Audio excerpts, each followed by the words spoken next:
What's going on, y'all? Happy Friday. Long time. Haven't seen me. I'm back. This is my Rhode Island location. Hope you're all having a terrific Friday. Kind of just want to do a little business rant today. Had my first oh crap moment with UPS. UPS definitely delivered a package to the wrong house, about 30 minutes or so away from the actual customer. And that customer is out of town.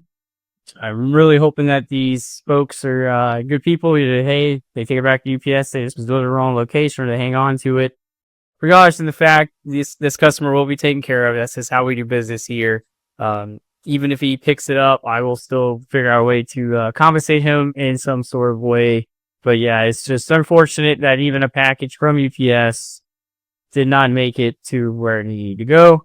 I did file a claim, and this is the first time I didn't put insurance on the package because I've had packages delivered to this customer quite a few times, and I didn't put insurance. And because I didn't put insurance, and it's through a third party, Shippo will not refund me any type of money. Which, hey, lesson learned. I'll just depending on what the orders are, I'll make sure I put insurance on it. This one was actually kind of pricey, so yeah, I'm going to be coming out of money a little bit on this, but got to do right by the customer. Not his fault that something got delivered to the wrong location. Just really got to hope that that person that got this is a good person, either turns it in or hangs on to it.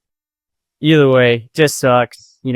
I trust UPS way more than USPS, but this time they definitely got me out of all those 600 orders. This is the first one that didn't make it where it was supposed to go. So I guess 1 in 600 is not bad odds. It just sucks because it was a fairly valuable package, but that's just the name of the game of the business. You never know when these things are going to happen, and you just got to be prepared for those moments. With, you can come out of your own funds. So what you got to do right by the customer. It's not the customer's fault. I could point fingers, be upset, mad at UPS all day long, but it's not going to change the fact that the package did not make it to the customer. And yeah, it is what it is. But other than that, still kicking. Do have a second kind of distro. With this second distro, I do get more product. However, it is more expensive. I know that's not, the greatest thing for most folks, but it's a way for me to keep some product available on the site, even if it's a little bit more expensive. My main distro is still doing MSRP. Yeah, I just don't get a lot.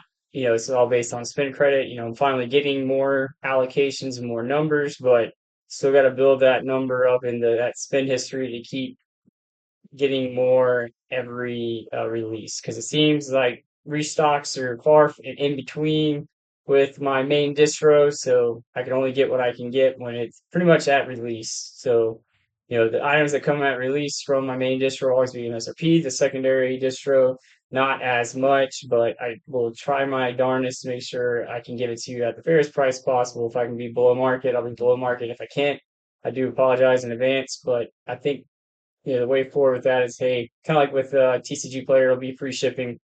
It'll still be double boxed. You won't have a box labeled, Pokemon on it and not double boxed. That's just crazy talk. And that's how packages get sold. It's kind of ruthless out there with shipping, as you could tell. But that's kind of what's been going on. Haven't talked a whole lot. Like I said, content's not my big thing, but I do want to get better at it. I want to get back on the horse and start driving home some more content, let you guys know about Nautical Pokejacks and how the business is going, how I'm doing, and getting the word out. We are real. We are not a scam. I've had a lot of good sales with Godzilla, the card game. Pokemon's always a big one. With the secondary distro, I can start getting One Piece, Orkana, and other items. So, yes, it might be a little more expensive, but there'll be more options and more available. So, that's always a good thing for the site. Japanese, it's so volatile. It's just it's hit or miss. It really is, and I feel this is my opinion that the consumer, if they're going to spend money, they're going to spend more with getting English product versus Japanese product.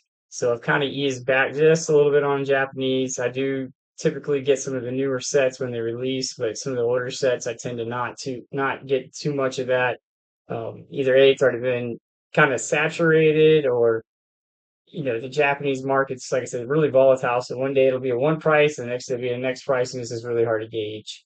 As for Chinese, yes, I will be working to get some of the new prismatic of the Chinese. Yes, they are kind of expensive, so please keep that in mind. But that's the plan. I do plan on trying to get some of those Chinese prismatic products on the site as well. That pretty much wraps it up. Like, not going to talk a whole lot. I'm going to try to get back into the swing of things, like I said, with content. Shout out to DJ getting his distro. Always watch his content, love it. Team Rocket Joey, Pokey NE, all those guys, they keep on rolling. But DJ's the real McCoy. I love watching his stuff. And Rudy, I did do a PCG submission. It's already there. It's already in grading. He seems to be a man of his word and how his company or how the works within that company are doing. So hey, I'm full support. You know what? Support Rudy, support PCG. I think they have, this is, like he says, the David and Goliath competition or battle. I'm rooting for him. The turnaround time seems to be way quicker. There's no sub charges. Hopefully he makes a name, and you start seeing more of this like on eBay or the collector app, Shiny app, for the marketing purposes. Because, when you get these slabs, it's hard to market something that you really don't know how to price yet. The ones I submitted, I don't know what I'm going to do with those yet. I might wait it out. I know one of them is pretty high value. A couple of them is not so much. I'll hold on to them and kind of see how things go with PCG, and then once I kind of get a baseline of the market, I might put some of them on the website. I have put slabs on there before. I do want to offer more things. I do want to offer more cards on the site. Scanning them in. Bigger cards, not the penny cards. Something that's more worth more time than trying to be a TCG player type thing. But yeah, that's it. I know I said I was going to end it earlier, but that's kind of my ramble for the day. I hope y'all are doing great. I'm doing fine. Y'all, appreciate all the support I've gotten without the YouTube content. I do a lot of Instagram. But thank you so much. I wish y'all nothing but the best. 904 out.